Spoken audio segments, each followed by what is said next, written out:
अल दोहा Islamic sound system, राबता नंबर 03005949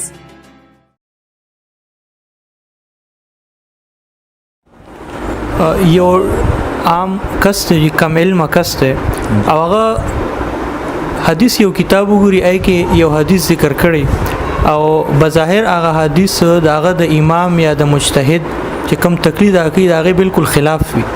نو دغه ټیم کې د اهل حدیث حضرات دا وایي چې د حدیث باندې عمل پکار دی، د امام رائے پر خودل پکار را تقلید نه پکار. نو د عام کس لا چې سره علم بالکل نشته نو دل سکول پکار دی حالت.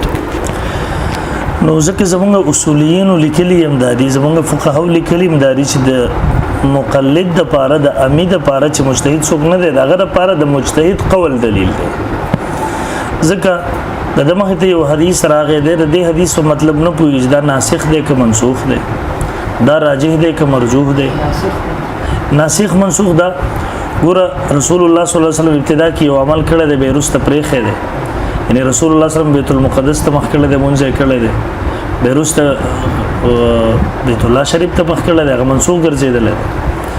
یا دغسې نور ګڼ مثل ابتدا د اسلام کې په منځ کې خبرې جایز وي حدیثو کې شته دی روایتو کې معشومه غسل پر روایتو کې ثابت دی. بخاري روایت کان یصلی و حامل امامه دا ټول امور په منځ کې وکړي وسله دا حدیث وګوري نو دې په دین پوهېږي چې دا منسوخ روایت دی. نو در لپاره مقه مسله چې کوم ورته مجتهد ورخولې دی په دغه باندې عمل کېدل د حدیث نشي اغسته دی. نو دې دویم نمبر دې په دیم نه پوهېږي دا د رسول الله صلی الله علیه وسلم خصوصیت او دا کوم عمل ز په حدیث کې ګورم کنه د امت د لپاره کړی.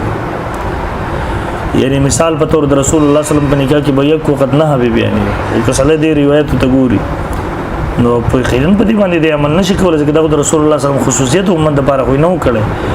دریم نمبر رسول الله صلی الله علیه وسلم یو عمل کړی دی په تور د ضرورت کړی دی په تور د عادت یې کړی دی. نو د عادت په تر نه لګی دا مجتهد ته پته لګی دی. مثال په تور نبی سم بولاړ باندې وړه بول کړی الان کې حدیث کې بولاړ باندې پوړو بولو کولو مزمت راغلی دی. نو دې په دین نه پوهېږي چې دا رسول الله سم په تور د عادت کړی که په تور د ضرورت یې کړی دی. نو د کاردار چې د خپل امام په قول باندې عمل وکړي ځکه په دې نه پوهېږي مجتهد مخې ته قرآن پروت او احادیث پروت او صحابه کرام خلفای راشدین د هغوی عمل پروت او د هغې مخې ته اجماع الامت پروت او د هغې د ټول تفصیلات او د هغې په بنیاد باندې د هغې په رڼا کې د شریعت تدوین کړی. اسلامک sound system हर किस्म की इस्लामी मुहाफिल, मजालिस, जलसों और कॉन्फ्रेंस के लिए आला साउंड सिस्टम फराहम करने का मयारी सेंटर, जदीद DSLR और ड्रोन कैमरा से वीडियो रिकॉर्डिंग की सहूलत मौजूद है. अल दोहा इस्लामिक साउंड सिस्टम, राबता नंबर 03005949 296.